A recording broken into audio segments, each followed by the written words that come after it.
I'm like, oh man, that's a great idea. And then as I take it backwards and analyze it and say, okay, what does that market size look like? What, and it dies so quickly. And I just did 25 elevator pitches up there, and I did the same thing. There's a couple really good ideas, and then I'm like, yeah, but you're never going to have employees. You're never going to be able to cover overhead. You're never going to be able to. It's a good idea, and you're going to be passionate about it. But I think too many people don't reverse engineer the money side of it. And literally, I've seen people go years and end up thinking they're successful and realizing, oh my God, there's no market. Yeah. So the profitability side, for sure, as a young entrepreneur, I'd look at. Yeah. And I'd ask for help, by the way. Yeah. Always number one piece of advice. I'd ask for help. I didn't ask for help when I was young. Social media is a big tool for asking for help? Or? Yeah, of course. Yeah. So 4 ways to ask for anything. In person. So if you get in the habit when you're on the subway, on a bus, walking around, in person, on the phone, get in the habit of saying, how can I be of service? Do you know anybody that can help me? Via phone or text, right? Email, right? How can I be of service? Do you know anybody that can help me? That's self-inclusive. And then finally, social media. I don't even say social media. I say media, because a lot of people discount TV, radio, print, whatever other methodologies that we use. Are you guys too cold? So you can go in that front hallway. I think that company Fashion Nova is genius. They started out kind of with the social media, got the celebrity background, had them wearing the stuff, and now they sell out like that in terms of clothing. You want to go in the hallways? Yeah, let's go in the hallway. I think it's a little too cold. Sorry. 15 hours a day, things like that. What's the other things you can do as a VC to accelerate your expertise, grow your network, things like that? Just scale up from where you are to where you want to go. So one is time. So I don't think people look at time in the same respect. So look at time in two directions. One would be linear time. How productive and accessible are you during the linear time? Do that mostly by being a student of your calendar. So when I say be a student in your calendar, that doesn't mean look at your calendar. I mean, most people don't even look at their calendar. I mean, really study your calendar, which means put attention and intention to what you're doing. I really put attention and intention to what you're doing under a lens of productivity. Accessibility is how accessible am I? How can I access the information that I need? In person, on the phone, via email, social media, or media. And two, look at the white space of your calendar. That's the blank stuff. That's where the majority of your time is wasted. And so although you say you work 18 hours a day, if you and I went through an exercise of being a student of your calendar and being productive or accessible, you'd find that in that 18 hours, you probably waste about 12 of them. When you start getting the habit of being productive and accessible and intention and attention to the blank space in your calendar, you'll do things like, spend a minute a day telling your mom you love and appreciate her. You have do it now philosophy where, for me, first question that pops in my mind when I'm a student in my calendar is, can I do this right now? Right, because there's so much interaction, there's so much data that, it's always hitting you. You got LinkedIn and DMs and, I got emails and I got phone calls and I got real life and all this, and it's, for me, instantly in my head, someone asks me something, oh, can you make this introduction? Oh, yeah, do it now. And those things that I can't do now, I have a system to capture so that when I have the white space in my calendar, I go down my do it now information and I prioritize it and say, okay, do this, boom, do this, and I'm constantly in the pursuit of doing things more efficiently, effectively, statistically successful. I'm getting better. Also just being honest to enjoy it, right? I'm shifting my perspective lately. Just a real simple one is I don't have to do anything. My wife's the one that brought it up to me recently. I've been traveling so much, and I got home, I was only home for like 5 hours, and the first thing when I got home, she was like, oh, can you go pick up my 14-year-old? And I was like, are you kidding me? I got to go pick her up? It's a half an hour. And she's like, are you kidding me? All I've heard from you is how much you miss your kids. I'm giving you an opportunity to have one-on-one time for 30 minutes with a 14-year-old daughter who obviously doesn't want to really talk to you. Where's your perspective at? And I started really thinking about that. How many things in my life do I still look at? And I'm a really positive person, and I'm human. I try to motivate and inspire other people all the time, but I'm still human where it's like, holy shit, I still say I got to do stuff. And why? Everything has its blessings, its purpose, its passion to it, and I have to infuse it and understand I don't have to do anything. I get to do it. And that's really been a major part of inspiring me lately. I just really coaching myself. Wait, hold on, slow down. It's like I get to take the red eye. Today we were delayed 2 hours on the runway, and everybody around me was so negative. And I took the I get to do attitude, and I took the time with Colleen to talk about things. And then when we found out it was going to be another hour, I'm like, you know what? I'm going to use this to rest for an hour. And I just kind of laid back and meditated, read A Course in Miracles, and I started thinking, how often do I get an hour to myself, right? What's the difference? I'll make it. I know I'm here. They'll eventually let me off the plane.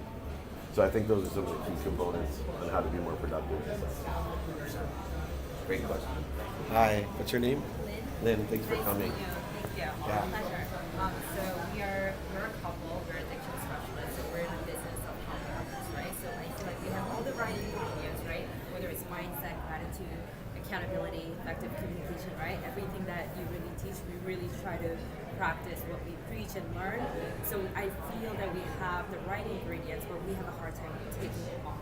So I mean, we're pretty relatively new. I would say we just started 3 months ago.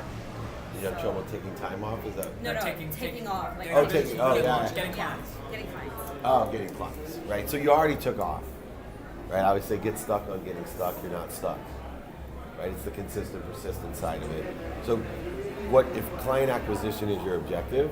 Then once again, let's reverse engineer why it is that you're having a difficult time, resistance, objections, voids, shortages, obstacles, and acquisitions of clients. So what I do is bifurcate out the exact business issue and start analyzing that specific issue. A lot of times what we do is we're not specific enough with the critical business issue that we're looking at, and it becomes arbitrary, capricious, obtuse.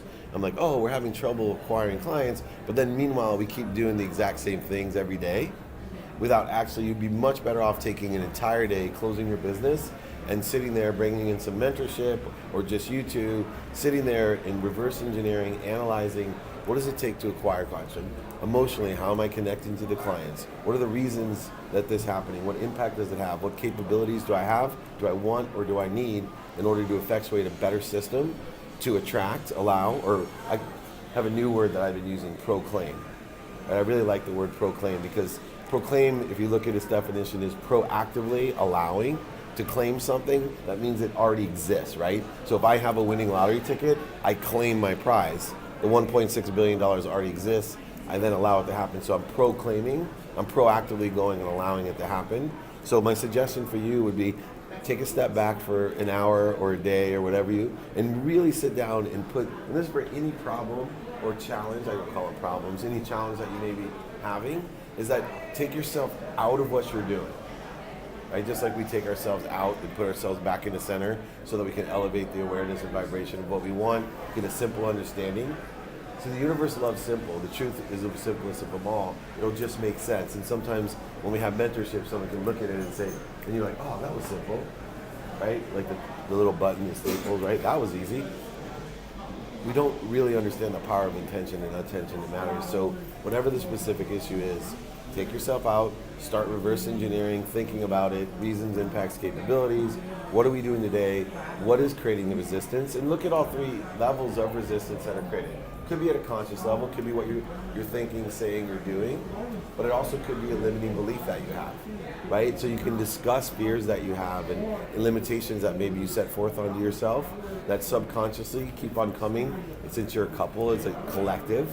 And we just haven't really broke through because our belief systems are that way. And then also discuss the energetic competencies that you have of different patterns that you see. Why is it when we hit this point we keep attracting the same people, ideas, objections, void, shortages, obstacles?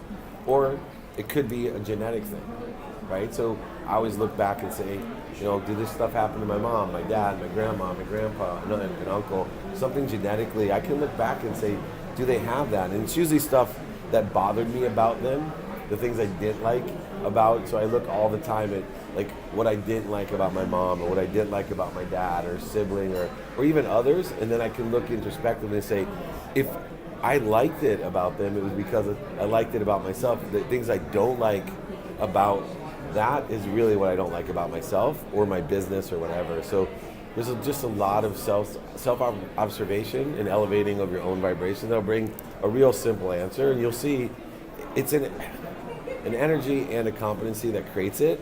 So if you're waiting to take off because you think taking off is client acquisition, then focusing on that specific thing. And that's true for every issue that you're having. Great question. Goal is always health. That's the top goal that I have, and it has been for almost 2 years now.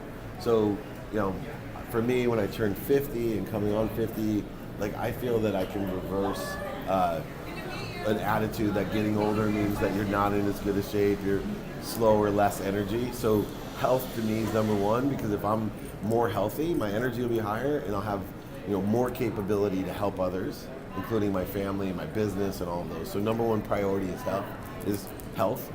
Two is family. So having a wife and 4 children in a big family, extended family, that I want to make sure that that's a second priority in my life. And so how can I create the same productivity and accessibility in my family life to emotionally connect and support them and help them? So number one, I think generally would say help myself. 2 would be help my family. And then the third one is to help my community with those people that are most relative to me first. So starting, like, I have a mission over the next 10 years to make every employee of mine a millionaire. I then have my charity, which I have some lofty goals of creating community centers around the world to empower people and to help them. Then I have the community of being a chancellor of Junior Achievement University, and I have the Rose Bowl that I sit on the board of, and Boys and Girls Club, and probably 100 other charities and things that I can do, and getting more and more and more relative to see how far I can extend out my service. And then leading to, as you know, my 2 questions in life are, 1, how can I be of service? So how can I be of service to myself, to my family, and then to the community, stration of relativity to me? And then secondly, who can help me? I look at every time it changes, I'm really efficient at saying, okay, right now I'm looking for situational knowledge in a certain area. And right now, Blaine Bartlett's one person who's a world business consultant. He's a member of Transformational Leadership Council for me. I'm going through a scaling of my business. We're opening up a New York office.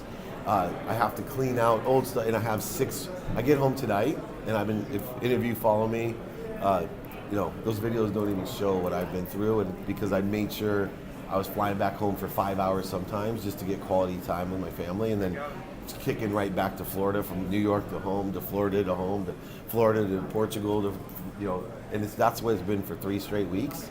So, for me, I forget where I was going with it. Next 6 weeks. Yeah, next 6 weeks, I need help with real business leaders. I have a few people here that I'm meeting with to understand, okay, we're going to open a New York office. Here's the partners that we want. I'm blessed because I don't proactively seek.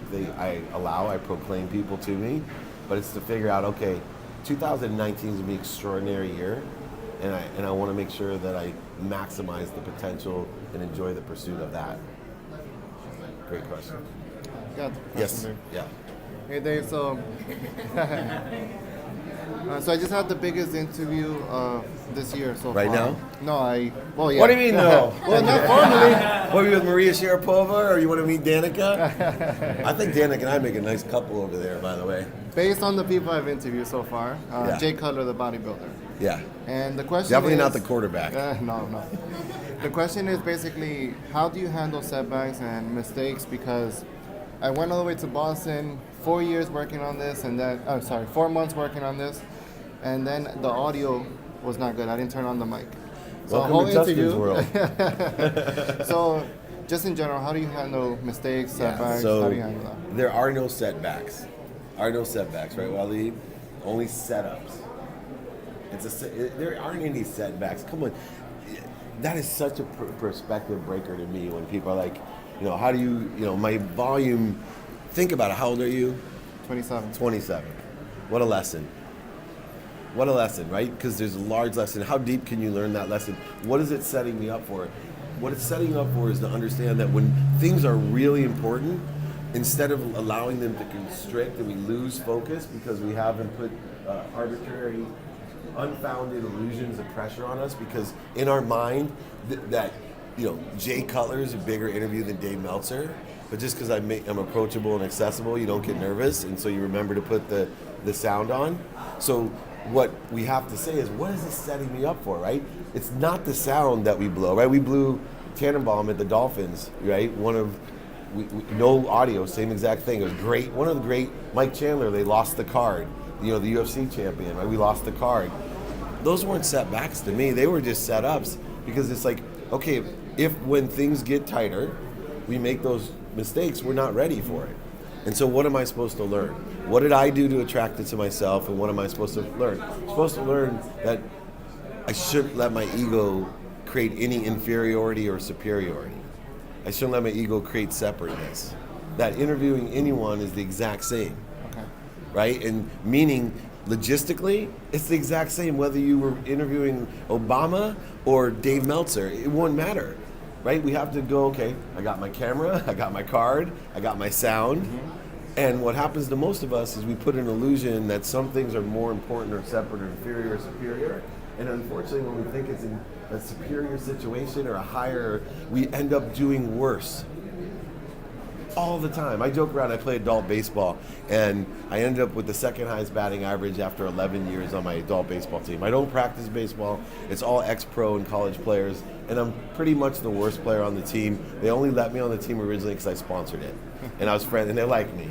They literally, I'm honest about it. But I ended up with the second highest batting average without practicing, because what I realized about baseball was all the years that I actually was really good at baseball, when it came down to it, if I could just stay out of my own way and not live in an illusion of a setback, that, oh, I struck out, or as a defensive back, I got beat. So the biggest lesson is there are no setbacks, they're just setups. Why is it? It's setting me up to realize one thing.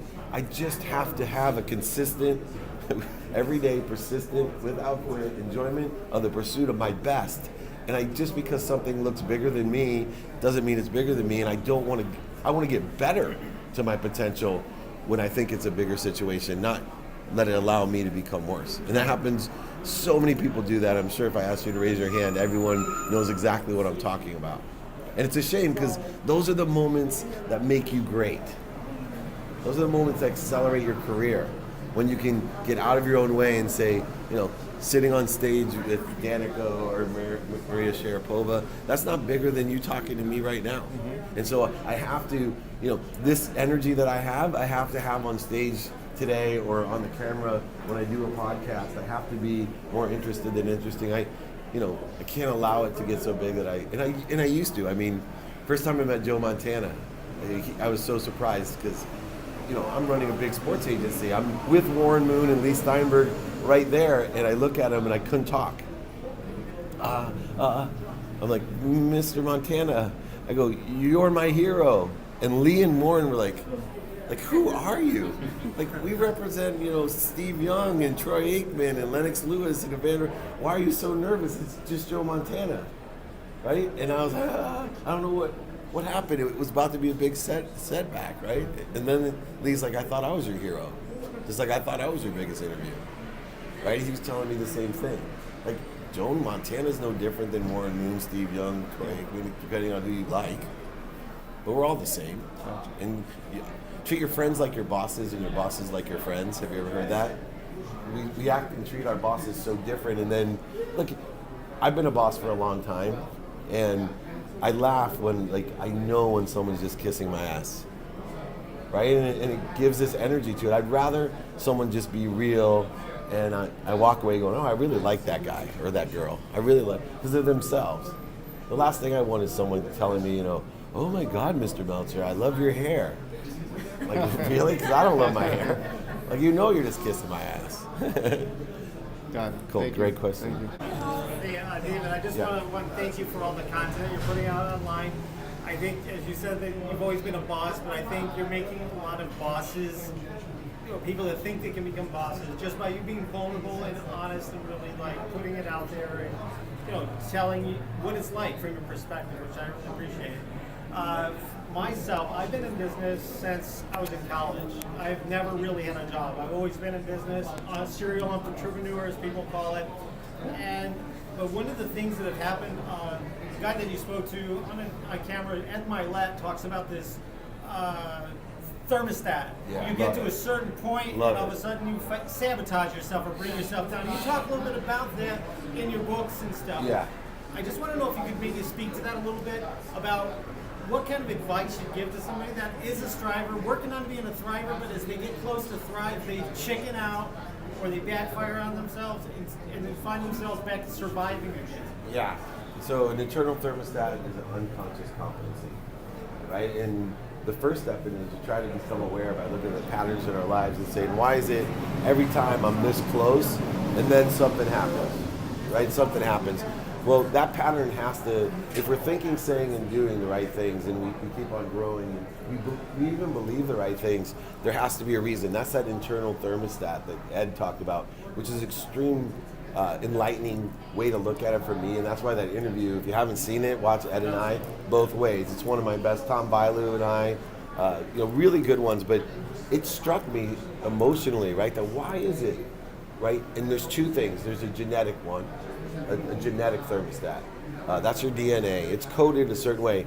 You can deactivate and activate that, but you can't do it unless you're aware and honest with yourself. And so, as we get older, it's a lot easier because we can start seeing the patterns, right? So as you're older, I always say awareness is the key to life. Being aware of the what, the why, and the how, and then learning from it and moving on. So if we feel ourselves in a pattern where, in a relationship, I always, get to the third date and then I'm in love, and the fourth date she dumps me. That's a pattern, right? That's either a genetic one or an energetic one. And we could actually shift our energy, right, by doing other things differently, consistently, and shifting our energy. Or if it's genetic, right, once again, just the fact that there's no reason why someone has an obsession like drinking or gambling for 20 years and then can deactivate, because it's genetic. It's proven genetic, right? We can look down lineages of people who have obsessive compulsive disorders and they can turn it off.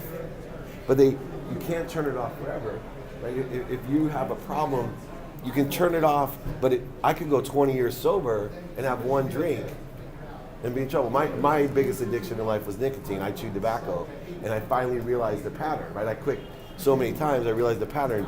If I had one dip, I would be right back to day one in the addiction. And then call us. Yeah, exactly. And call Aaron. But it's something that I literally went to a reunion, down south where I went to law school, and one of the guys was like, "Oh, Dave, want a pouch?" Because he remembers in law school that I was chewing tobacco, and it took me a moment because I could feel my emotion wanting it. And I haven't dipped in years and years. I quit dipping once my wife told me someday that she'll speak for me. That was enough to scare me straight. So, I think with the internal thermostat, the first step is awareness. The second is the consistent everyday working on shifting your energy, deciding whether it's energetic or genetic, but you can change either one. And then once it changes, you still got to stick to it. Like, I still know that I have an unconscious competency of not feeling worthy.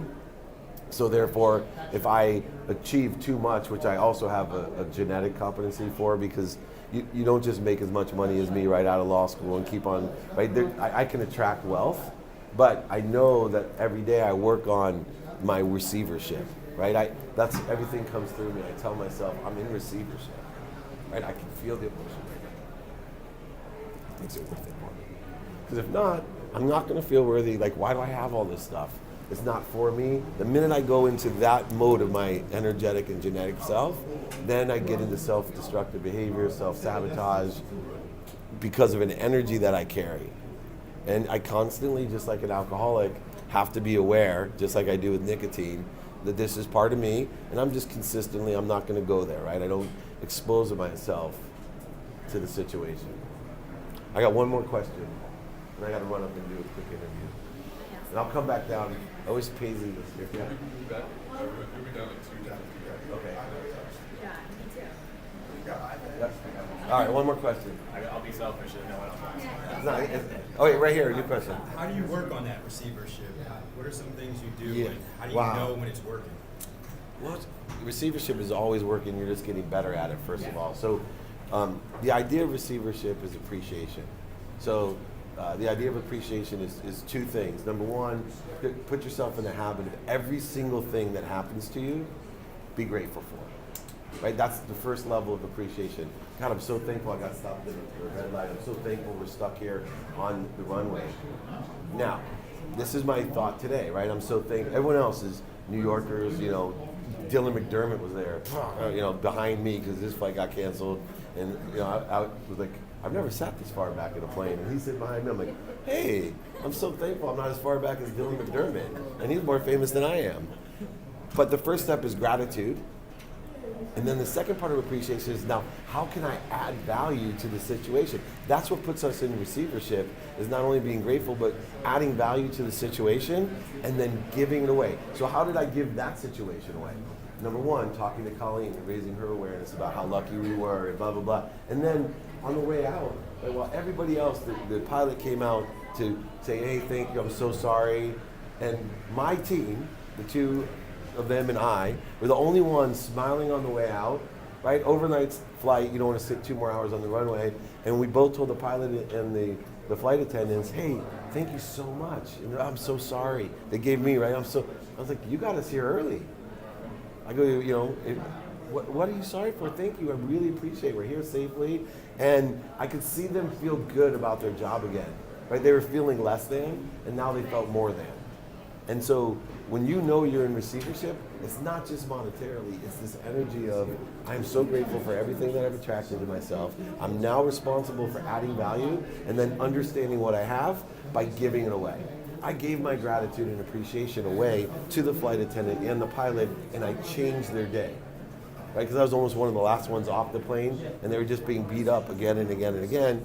By being an appreciator, adding value, and giving away, it went like that. And so that's how you sit yourself in receivership. And the same thing is true in business with money.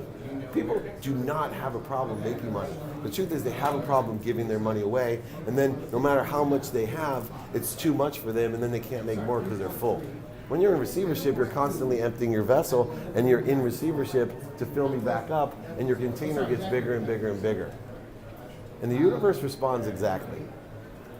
So I'm going to come back down. I've got a quick interview, and we'll be back around. If you want to stay, you know, wander around. I know Colleen can get you guys into the event, but I'll be happy to answer a couple more questions when I come back down, if you want. Thank you. Sorry.